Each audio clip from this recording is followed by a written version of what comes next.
Hello दोस्तों, कैसे हैं आप सब। आई होप कि आप सब अच्छे होंगे। आपका स्वागत है स्टडी प्लेटफॉर्म यूट्यूब चैनल पर। तो दोस्तों, आज की इस वीडियो में हम लोग पढ़ने वाला है क्लास 10th के ज्योग्राफी के कुछ महत्वपूर्ण प्रश्नों को, जो एग्जाम के पॉइंट ऑफ व्यू से काफ़ी इंपॉर्टेंट होने वाली है। तो वीडियो को बिना स्किप किए हुए लास्ट तक देखना, तभी इन सारे प्रश्नों का उत्तर आपको बिल्कुल आसानी तरीके से याद हो जाएगा। तो चलिए वीडियो को शुरू कर लेते हैं। वीडियो शुरू करने से पहले आपसे छोटी सी रिक्वेस्ट है कि अगर वीडियो पसंद है तो वीडियो को लाइक कर देना। अगर चैनल पर पहली बार जुड़े हो तो चैनल को भी सब्सक्राइब करके बेल आइकन को प्रेस करना। तो चलिए हम वीडियो को शुरू कर लेते हैं।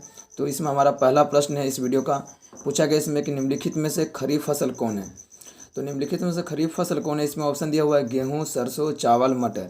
तो इसका सही जवाब हो जाएगा ऑप्शन सी, चावल। यहाँ दोस्तों चावल है जो एक खरीफ फसल है।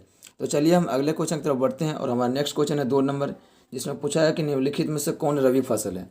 इनमें से बताना है कि कौन इनमें से दिया हुआ जो ऑप्शन है इसमें से कौन रबी फसल है। तो इसका सही जवाब हो जाएगा ऑप्शन बी, गेहूँ। गेहूँ है जो एक रबी फसल है। चलिए अगले क्वेश्चन की तरफ बढ़ते हैं और हमारा नेक्स्ट क्वेश्चन है कि निम्नलिखित में से किस राज्य में वन का सबसे अधिक विस्तार है। तो निम्नलिखित में से किस राज्य में वन का सबसे अधिक विस्तार है। तो इसका सही जवाब हो जाएगा option C, Madhya Pradesh. Madhya Pradesh one की दृष्टि से सबसे बड़ा राज्य है और यहाँ वन का सबसे अधिक विस्तार है। तो चलिए अगले क्वेश्चन की तरफ बढ़ते हैं और हमारा नेक्स्ट क्वेश्चन है कि जूट के उत्पादन में कौन राज्य आगे है। मतलब जूट के उत्पादन में कौन सा राज्य अग्रणी है, सबसे ज़्यादा जूट का उत्पादन किस राज्यों में होता है। तो इसका सही जवाब हो जाएगा ऑप्शन डी, पश्चिम बंगाल। जहाँ दोस्तों पश्चिम बंगाल है जो जूट के उत्पादन में सबसे अग्रणी राज्य है। चलिए अगले क्वेश्चन की तरफ बढ़ते हैं और हमारा नेक्स्ट क्वेश्चन है 5 नंबर, जिसमें पूछा गया है कि गेहूं के उत्पादन में कौन सा राज्य आगे है। मतलब सबसे ज़्यादा गेहूं का उत्पादन किस राज्य में किया जाता है। तो इसका सही जवाब हो जाएगा ऑप्शन बी, उत्तर प्रदेश। यहाँ तो उत्तर प्रदेश है जो गेहूं का उत्पादन सबसे ज़्यादा करता है। चलिए अगले क्वेश्चन की तरफ बढ़ते हैं और हमारा नेक्स्ट क्वेश्चन है 6 नंबर, जिसमें पूछा गया है चावल के उत्पादन में कौन सा राज्य प्रथम है। मतलब चावल का उत्पादन किस राज्य में सबसे ज़्यादा किया जाता है। तो इसका सही जवाब हो जाएगा ऑप्शन डी, पश्चिम बंगाल। पश्चिम बंगाल में चावल का उत्पादन सबसे ज़्यादा किया जाता है। चलिए अगले क्वेश्चन की तरफ बढ़ते हैं और हमारा नेक्स्ट क्वेश्चन है कि निम्नलिखित में से शीतकालीन फसल कौन है। जो इसमें दिया हुआ है, इसमें एग्जाम्पल में ऑप्शन में जो है इसमें से बताना है कि कौन है जो शीतकालीन फसल का उदाहरण है। तो इसका सही जवाब हो जाएगा ऑप्शन सी, गेहूँ। गेहूँ है जो एक शीतकालीन फसल है। चलिए अगले क्वेश्चन की तरफ बढ़ते हैं और हमारा नेक्स्ट क्वेश्चन है कि निम्नलिखित में से कौन कौन सा राज्य चाय का प्रमुख उत्पादक राज्य है। निम्नलिखित में से कौन सा राज्य है जो चाय में सबसे अग्रणी है, या तो किस राज्य में चाय का सबसे अधिक उत्पादन किया जाता है। तो इसका सही जवाब हो जाएगा ऑप्शन सी, असम। यहाँ दोस्तों असम है जो चाय का उत्पादन सबसे ज़्यादा करता है। चलिए नेक्स्ट क्वेश्चन की तरफ बढ़ते हैं और हमारा अगला क्वेश्चन है कि कहवा का सबसे अधिक उत्पादन किस राज्य में होता है। कहवा का उत्पादन सबसे अधिक किस राज्य में होता है। तो इसका सही जवाब हो जाएगा ऑप्शन बी, कर्नाटक। जहाँ दोस्तों कर्नाटक राज्य है जहाँ कहवा का सबसे अधिक उत्पादन किया जाता है। चलिए अगले क्वेश्चन की तरफ बढ़ते हैं और हमारा नेक्स्ट क्वेश्चन है 10 नंबर, जिसमें पूछा गया है कि महाराष्ट्र किस फसल की खेती के लिए प्रसिद्ध है। मतलब महाराष्ट्र में कौन सी फसल सबसे ज़्यादा होती है जिसके लिए महाराष्ट्र प्रसिद्ध है। तो इसका सही जवाब हो जाएगा ऑप्शन बी, कपास। जहाँ दोस्तों महाराष्ट्र है जो कपास के उत्पादन के लिए प्रसिद्ध है। तो कपास का सबसे अधिक उत्पादन कौन से राज्य में किया था, महाराष्ट्र में। चलिए अगले क्वेश्चन की तरफ बढ़ते हैं और हमारा नेक्स्ट क्वेश्चन है 11 नंबर, जिसमें पूछा गया है कि उत्तर भारत का कौन सा राज्य गन्ना उत्पादन के लिए सर्वाधिक प्रसिद्ध है। मतलब कौन से राज्य में गन्ना का उत्पादन सबसे अधिक किया जाता है और वह गन्ना के लिए ही प्रसिद्ध है। तो इसका सही जवाब हो जाएगा ऑप्शन ए, उत्तर प्रदेश। यहाँ दोस्तों उत्तर प्रदेश है जहाँ पर गन्ना का उत्पादन सबसे अधिक किया जाता है। तो चलिए अगले क्वेश्चन की तरफ बढ़ते हैं और हमारा नेक्स्ट क्वेश्चन है 12 नंबर, जिसमें पूछा गया है कि मूंगफली का सबसे बड़ा उत्पादक राज्य कौन है। कौन से राज्य में मूंगफली का उत्पादन सबसे अधिक किया जाता है। तो इसका सही जवाब क्या हो जाएगा ऑप्शन सी, गुजरात। यहाँ दोस्तों गुजरात में सबसे अधिक मूंगफली का उत्पादन किया जाता है। चलिए अगले क्वेश्चन की तरफ बढ़ते हैं और हमारा नेक्स्ट क्वेश्चन है 13 नंबर, जिसमें पूछा गया है कि दक्षिण भारत में सर्वाधिक गन्ना उत्पादन करने वाला राज्य कौन है। अब दक्षिण भारत में पूछा गया है कि दक्षिण भारत में सबसे अधिक गन्ना का उत्पादन कौन करता है, तो महाराष्ट्र। ऐसे अगर पूछा जाए कि गन्ना का उत्पादन करने वाला सबसे बड़ा राज्य कौन है, तो वैसे होता है उत्तर प्रदेश। लेकिन यहाँ पर अगर पूछा गया कि दक्षिण भारत में कौन है, तो महाराष्ट्र हो जाएगा। चलिए अगले क्वेश्चन की तरफ बढ़ते हैं और हमारा नेक्स्ट क्वेश्चन है 14 नंबर, जिसमें पूछा गया कि भारत की कितनी आबादी कृषि कार्यों से जुड़ी है। तो भारत की कितनी आबादी है, मतलब टोटल आबादी का कितना हिस्सा है जो कृषि कार्यों से जुड़ी है। तो इसका सही जवाब क्या हो जाएगा। तो इस प्रश्न का सही जवाब क्या हो जाएगा ऑप्शन बी, इसका सही जवाब है 2/3 भाग है जो हमारे भारत की आबादी है 2/3 जो कृषि कार्य से जुड़ी हुई है। भारत की टोटल कितनी आबादी है जो कृषि कार्य में जुड़ी हुई है? तो 2/3 हिस्सा है टोटल आबादी का जो कृषि कार्य से जुड़ी हुई है। तो चलिए अगले क्वेश्चन की तरफ बढ़ते हैं और हमारा नेक्स्ट क्वेश्चन है 15 नंबर, जिसमें पूछा गया है इनमें से कौन कृषि को प्रभावित करने वाला एक कारक नहीं है।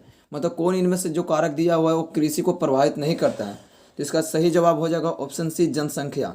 जनसंख्या कृषि को प्रभावित नहीं करती है। बाकी इनमें से जो तीनों ऑप्शन दिया हो वो कृषि को प्रभावित करता है। तो चलिए अगले क्वेश्चन की तरफ बढ़ते हैं।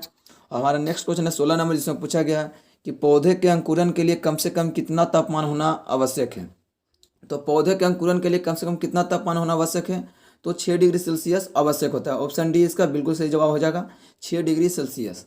चलिए अगले क्वेश्चन की तरफ बढ़ते हैं और हमें नेक्स्ट क्वेश्चन है 17 नंबर, जिसमें पूछा गया है कि भारत की खेती भारत के किस राज्य में की जाती है। मतलब रबड़ की खेती भारत के किस राज्य में सबसे ज़्यादा की जाती है। तो रबड़ की खेती भारत के किस राज्य में किया जाता है? तो ऑप्शन ए केरल में। हमें पता है कि केरल में रबड़ की खेती किया जाता है, तो ऑप्शन ए इसका सही जवाब हो जाएगा। चलिए अगले क्वेश्चन की तरफ बढ़ते हैं और हमारा नेक्स्ट क्वेश्चन है 18 नंबर, जिसमें पूछा गया कि पूर्वोत्तर राज्यों में स्थानांतरित कृषि को किस नाम से जाना जाता है। पूर्वोत्तर राज्यों में स्थानांतरित कृषि को किस नाम से जाना जाता है? तो इसे जाना जाता है झूम की खेती या तो झूम के नाम से जाना जाता है। तो ऑप्शन बी इसका बिल्कुल सही जवाब हो जाएगा, झूम की खेती बोल सकते हैं या तो झूम। चलिए अगले क्वेश्चन की तरफ बढ़ते हैं और हमारा अगला क्वेश्चन है झारखंड में स्थानांतरित कृषि को क्या कहा जाता है। अब झारखंड में स्थानांतरित कृषि को क्या कहा जाता है? तो इसका सही जवाब हो जाएगा ऑप्शन सी, कुरुबा। कुरुबा बोलते हैं स्थानांतरित कृषि को झारखंड में। तो चलिए अगले क्वेश्चन की तरफ बढ़ते हैं और हमारा नेक्स्ट क्वेश्चन है 20 नंबर, जिसमें पूछा गया कि भारत में शुद्ध बोई गई भूमि कितना हेक्टेयर है। तो शुद्ध बोई गई भूमि भारत में कितना हेक्टेयर है? तो ऑप्शन सी 14 करोड़ हेक्टेयर है भारत में शुद्ध बोई गई भूमि। चलिए अगले क्वेश्चन की तरफ बढ़ते हैं और हम नेक्स्ट क्वेश्चन है 21 नंबर, जिसमें पूछा गया है कि पंजाब की कितनी प्रतिशत भूमि कृषि भूमि है।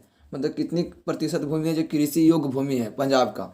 तो ऑप्शन बी इसका बिल्कुल सही जवाब है, 84% है जो पंजाब का कुल भूमि का 84% कृषि योग्य भूमि है। चलिए नेक्स्ट क्वेश्चन की तरफ बढ़ते हैं और हमारा अगला क्वेश्चन है 22 नंबर, जिसमें पूछा गया है कि निम्नलिखित में से कौन खरीफ की फसल नहीं है। इनमें से बताना है कौन खरीफ फसल का उदाहरण नहीं है। तो इसका सही जवाब हो जाएगा ऑप्शन बी, गेहूँ। गेहूँ एक रबी फसल है और बाकी इनमें जितना भी ऑप्शन दिया हो वो तीनों ऑप्शन क्या है, खरीफ फसल का उदाहरण है। तो यहाँ पर ऑप्शन बी इसका गेहूँ हो जाएगा जो एक खरीफ फसल नहीं है। चलिए नेक्स्ट क्वेश्चन की तरफ बढ़ते हैं और हमारा अगला क्वेश्चन है निम्नलिखित में से कौन रबी की फसल नहीं है। तो इनमें से बताना अब कौन सा है जो रबी का फसल नहीं है। तो इसका सही जवाब हो जाएगा ऑप्शन सी, मकई। मकई है जो एक खरीफ फसल का उदाहरण है। बाकी इनमें से गेहूँ, चना, सरसों एक रबी फसल है। चलिए अगले क्वेश्चन की तरफ बढ़ते हैं और हमारा नेक्स्ट क्वेश्चन है 24 नंबर, इसमें पूछा है कि इनमें से कौन धान की एक फसल नहीं है। मतलब इनमें से कौन है जो धान की फसल का उदाहरण नहीं है। तो इसका सही जवाब हो जाएगा बी, सुमन। सुमन है जो धान के फसल का किस्म नहीं है या तो धान के फसल का उदाहरण नहीं है। चलिए अगले क्वेश्चन की तरफ बढ़ते हैं और हमारा नेक्स्ट क्वेश्चन है कि धान की खेती के अंतर्गत सर्वाधिक भूमि किस राज्य में है। मतलब किस राज्य में धान की खेती का सर्वाधिक भूमि है। तो इसका सही जवाब हो जाएगा ऑप्शन डी, केरल। क्या हो जाएगा, केरल में है जो धान की खेती का सर्वाधिक भूमि है, केरल में। तो चलिए अगले क्वेश्चन की तरफ बढ़ते हैं और हमारा नेक्स्ट क्वेश्चन है 26 नंबर, इसमें पूछा गया कि धान का प्रति हेक्टेयर उत्पादन सबसे अधिक किस राज्य में होता है। तो धान का प्रति हेक्टेयर उत्पादन सबसे अधिक होता है पंजाब में। कहाँ होता है, पंजाब राज्य में होता है सबसे अधिक धान का उत्पादन प्रति हेक्टेयर में। चलिए अगले क्वेश्चन की तरफ बढ़ते हैं और हमारा नेक्स्ट क्वेश्चन है कि ज्वार की खेती सबसे अधिक किस राज्य में किया जाता है। मतलब ज्वार का खेती है जो सबसे अधिक किस राज्य में किया जाता है। तो इसका सही जवाब हो जाएगा ऑप्शन डी, महाराष्ट्र। महाराष्ट्र में ज्वार की खेती सबसे अधिक किया जाता है। और हमारा अगला क्वेश्चन है 28 नंबर, जिसमें पूछा गया है कि बाजरा उत्पादन में कौन सा राज्य प्रथम है। बाजरा का उत्पादन कौन से राज्य में सबसे अधिक किया जाता है। तो इसका सही जवाब हो जाएगा ऑप्शन बी, गुजरात में। बाजरा का उत्पादन सबसे अधिक गुजरात में किया जाता है। तो चलिए अगले क्वेश्चन की तरफ बढ़ते हैं और हमारा नेक्स्ट क्वेश्चन है कि इनमें से कौन निर्वाहक कृषि की उपज नहीं है। तो इनमें से कौन सा ऑप्शन दिया हुआ जो निर्वाहक कृषि का उपज नहीं है। तो इसका सही जवाब हो जाएगा ऑप्शन सी, गन्ना। गन्ना है जो निर्वाहक कृषि का उपज नहीं है। चलिए अगले क्वेश्चन की तरफ बढ़ते हैं और हमारा नेक्स्ट क्वेश्चन है 30 नंबर, जिसमें पूछा गया है कि स्थानांतरित कृषि के अंतर्गत निम्नलिखित में से किस फसल का उत्पादन नहीं किया जाता है। तो इसका सही जवाब हो जाएगा ऑप्शन ए, कपास। स्थानांतरित कृषि के अंतर्गत किस फसल का उत्पादन नहीं किया जाता है, तो कपास का। तो चलिए अगले क्वेश्चन की तरफ बढ़ते हैं और नेक्स्ट क्वेश्चन है 31 नंबर, जिसमें पूछा है कि तेलहन उत्पादन में भारत का विश्व में कौन सा स्थान है। तो तेलहन उत्पादन में भारत का पहला स्थान है। कौन सा स्थान है? पहला स्थान है। तिलहन उत्पादन भारत का विश्व में कौन सा स्थान है? तो पहला स्थान है। चलिए अगले क्वेश्चन की तरफ बढ़ते हैं और नेक्स्ट क्वेश्चन है कि मूंगफली का सबसे अधिक उत्पादन किस राज्य में होता है? तो मूंगफली का सबसे अधिक उत्पादन होता है गुजरात में। तो ऑप्शन डी इसका बिल्कुल सही जवाब हो जाएगा, गुजरात। चलिए हम नेक्स्ट क्वेश्चन की तरफ बढ़ते हैं, जिसमें हमसे पूछा है कि भारत का नारियल प्रदेश किसे कहा जाता है? मतलब क्या है कि नारियल का उत्पादन कौन से राज्य में सबसे अधिक होता है, या तो नारियल प्रदेश के नाम से किसे जाना जाता है? तो केरल को नारियल प्रदेश कहा जाता है, या तो नारियल का उत्पादन वाला सबसे अधिक करने वाला राज्य केरल है। चलिए अगले क्वेश्चन की तरफ बढ़ते हैं। हमारा नेक्स्ट क्वेश्चन है, ग्रीष्मकालीन पर्याप्त वर्षा किस फसल की खेती के लिए उपयुक्त है? तो ग्रीष्मकालीन पर्याप्त वर्षा इसका धान की खेती के लिए पर्याप्त होता है। तो धान की खेती के लिए उपयुक्त कौन सी वर्षा होता है? तो ग्रीष्मकालीन पर्याप्त वर्षा।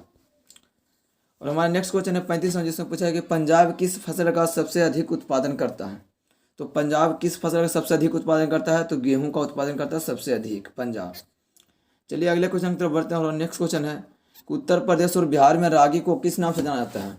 तो उत्तर प्रदेश में और बिहार में रागी को मड़ुआ के नाम से जाना जाता है। क्या? मड़ुआ। तो चलिए अगले क्वेश्चन की तरफ बढ़ते हैं और हमारा नेक्स्ट क्वेश्चन है, इनमें से कौन दलहन की फसल नहीं है? तो इसका सही जवाब हो जाएगा ऑप्शन सी, बाजरा। बाजरा है जो दलहन की फसल नहीं है। तो इस वीडियो का सबसे लास्ट क्वेश्चन ये था जो पूछा गया था, दलहन की फसल कौन सा नहीं है? तो बाजरा इनमें से दलहन का फसल नहीं है। तो आई होप कि वीडियो पसंद आया होगा और इन सारे प्रश्नों को आपको आसानी से याद हो गया होगा, और नहीं याद हुआ तो वीडियो को फिर से देख लेना, याद हो जाएगा। तो अगर वीडियो पसंद तो वीडियो को लाइक कर देना। अगर चैनल को अभी तक सब्सक्राइब नहीं किया तो चैनल को सब्सक्राइब करके बेल आइकन को प्रेस कर लेना। चलिए मिलते हैं किसी नेक्स्ट वीडियो में, तब तक के लिए जय हिंद, जय भारत।